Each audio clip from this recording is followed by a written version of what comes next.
esses problemas, né? O que caracteriza, né, uma estrutura estaticamente determinada, né? Então, basicamente, o que caracteriza essa estrutura estaticamente determinada? É o fato de existirem mais reações de apoio do que equações da estática para encontrar essas reações de apoio. Então, isso está intimamente ligado com o quê? Então, vai estar intimamente ligado com o exercício, né, com a aplicação para essa estrutura e com os apoios lá, né? Então, a gente tem que analisar bem os apoios. Aí a gente começou a resolver esse exercício, eu fiz a letra A dele com vocês, encontramos lá as reações de apoio, fizemos também um outro exercício que era mais teórico e ficou para vocês tentarem encontrar aí basicamente o deslocamento desse ponto C aqui. Vocês conseguiram fazer isso aí?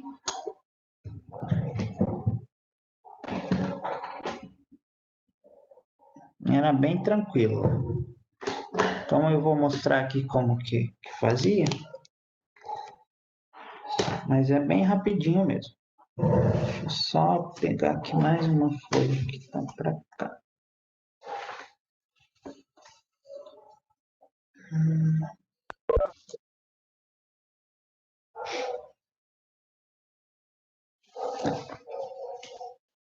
Ó, deixa eu mudar aqui.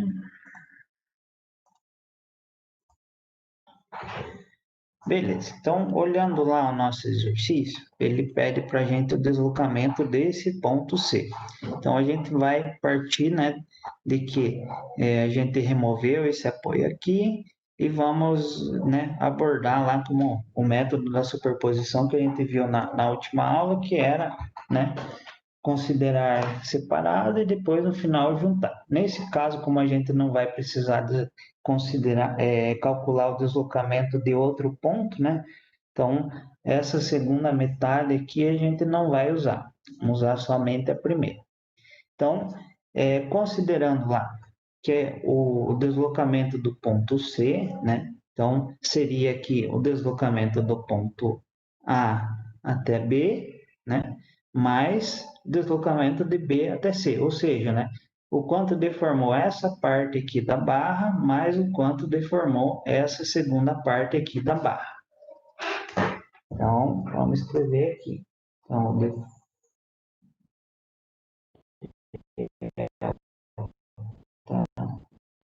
C igual ao delta AB mais o delta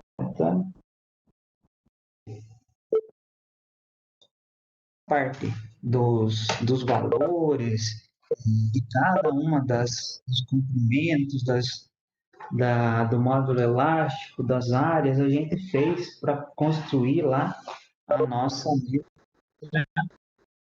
Ah, ué, desligou aqui.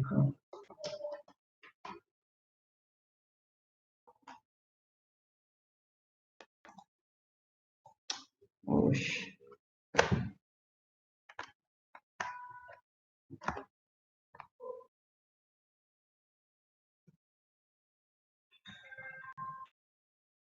Só um pouquinho lá que a minha câmerazinha aqui desligou.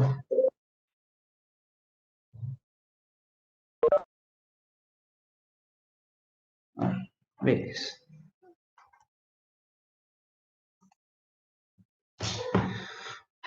Bom, então como eu falei para vocês, essa parte dos valores aqui, a gente fez então já na letra A. Então temos todos os valores aqui, e lá no início do desenvolvimento da letra a gente precisou montar esta equação aqui, ó. Então, lá que o deslocamento de A até E é igual a mais B, B mais C. Então, os dois primeiros termos aqui, ó, AB e BC, já estão montados aqui, ó. Então, é esse termo aqui e esse termo aqui. Como a gente na letra A calculou o valor do RA, né? Então, vocês podem ver que aqui a gente teria calculado, né, em função do RA. Mas como a gente calculou os valores DRA, é só substituir basicamente o valor DRA aqui e nesse termo aqui. E daí fazer as Professor, continhas ali. Então, lembrando que o professor, valor está do me vendo? DRA, ele dá 45,48 kN lá. Professor, Alguém perguntou alguma coisa? eu. Soube.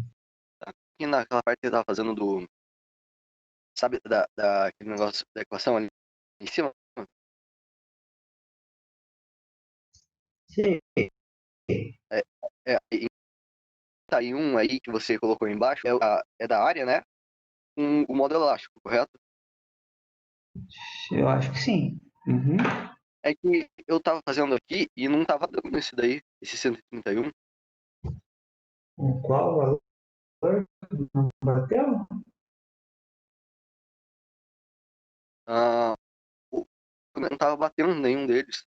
No Mas caso, aí, era o 200, no caso, aí no primeiro seria tipo 200 vezes 10 a nona, vezes a área que seria, deixa eu ver, 1,26 vezes 10 a menos 3. Daí, no caso, não estava dando esse valor menor.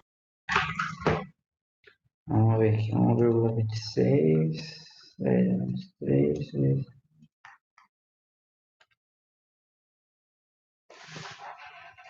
equipamento aí, 131. Ah, vale.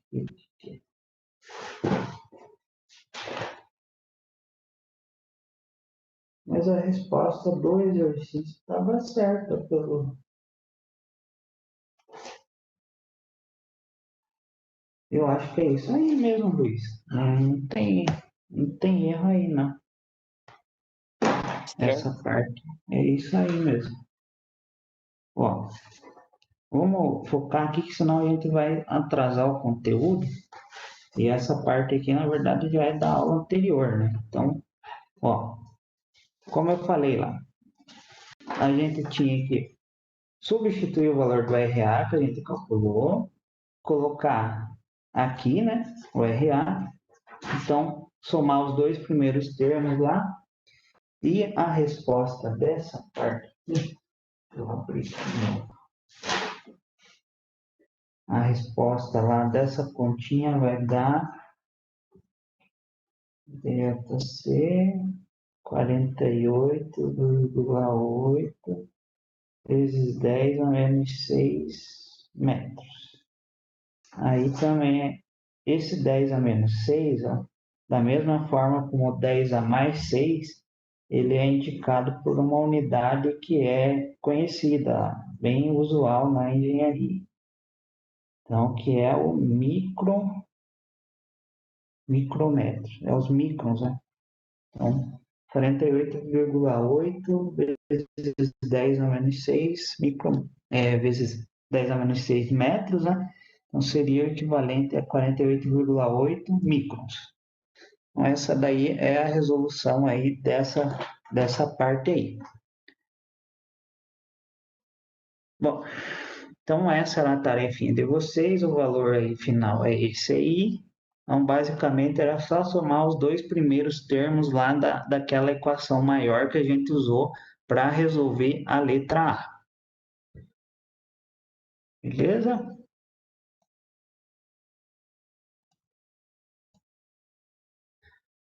Voltando aqui, pessoal. Então, na última aula ainda ficou faltando a gente terminar esse conteúdo aqui, ó, que é as variações de temperatura causando tensões em estruturas, né? Então, só lembrando aqui que este exercício aqui a gente resolveu, né, a letra A utilizando lá o método da superposição, que era basicamente considerar uma das reações como redundantes, né? Então, nesse caso, consideramos aqui, a princípio, a reação em E como redundante, né? E aí, resolvemos o exercício, né? Partindo que essa extremidade E estaria livre e depois a gente colocou aquela consideração que toda deformação aqui, ela deveria ser igual a zero, né? Em função da configuração, né, de ser um propriamente determinado, e além disso, daí a gente considerou lá que né, a somatória dessas duas forças, né, menos a força de reação em A, então daria o valor aqui da reação em E. E daí, ou seja, a gente considerou em separado, né, e somou o efeito desse apoio aqui, né, dessa segunda reação lá no final. Tá, essa parte do conteúdo aqui é basicamente, digamos assim, toda a estrutura, né, todo o material, ele vai, né, sofrer com o efeito de temperatura uma dilatação térmica.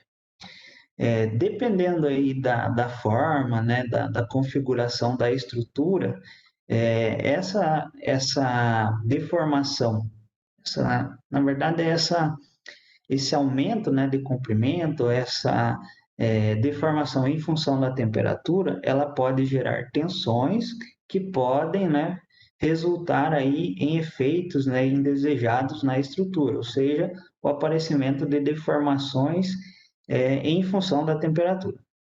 Então, o que né, foi feito para contornar esse tipo de situação? O que é feito, né? Então, estruturas que são muito longas, como pontes, como trilhos de trem, eles devem conter aí folgas, né? Então, seriam folgas para justamente absorver, né, o efeito dessa dilatação térmica. Quando não tem essa folga na estrutura, o que vai acontecer, né, são aí os efeitos né, deformação indesejados, né, que podem levar aí a um acidente, algum tipo de catástrofe, né, aí dependendo da estrutura. Então, esse tipo de situação nada mais é do que também um caso, né, onde você tem uma estrutura que é estaticamente indeterminada. Isso por conta do fato de, por exemplo, ali no trilho, né? Então, imaginando que para ele não apresentar, né, aquela folga, né, quando não existe uma folga, né, em um dos lados, o que acontece é justamente que você teria dois apoios fixos, né, nas extremidades lá de uma barra de trilho, por exemplo. E com o aumento de temperatura, né, ou seja, ficou no sol lá muito tempo em função sei lá, do próprio, né, da própria oxidação, ele ficou mais escuro e por conta disso aumentou mais ainda a temperatura. Então, esse aumento de temperatura gera uma deformação, e a deformação, né, por conta de você não ter espaço, né, não ter uma folga para comportar essa deformação, então surge uma estrutura que seria estaticamente determinada. Mais ou menos essa ideia por trás aí do desenvolvimento de tensões em função da dilatação térmica, que podem gerar, né, essas deformações de estruturas, né, que podem, por sua vez, né, causar aí alguma catástrofe, algum acidente, alguma coisa assim. Então, lembrando lá da física, né, então a gente tinha lá o coeficiente de dilatação térmica. Então, esse coeficiente de dilatação térmica, ele é uma propriedade térmica dos materiais, né? Então, vai depender basicamente do material que está sendo, né, utilizado na estrutura, né, no exercício que está sendo analisado, né? Então, cada tipo de material vai ter um determinado aí coeficiente de dilatação térmica. Em função aqui do nosso coeficiente de dilatação térmica, e tendo, né, a variação de temperatura e o comprimento dessa barra, dessa estrutura, né, a gente consegue calcular qual é a deformação linear, né, sofrida por essa estrutura. Ou seja, nesse caso aqui, por essa barra simples aqui. Então, aí, essa barra foi aquecida, né, então teve um ΔT, ela sofreu um aumento no seu comprimento, né, que vai ser lá diretamente proporcional ao coeficiente de dilatação térmica. Ou seja, quanto maior o coeficiente de dilatação térmica, maior, né, é a dilatação do material, né, então maior vai ser esse delta minúsculo aqui, ΔT, né, então variação de comprimento em função da temperatura. Tá. Então, com base nesse valor de ΔT, então a gente tinha lá que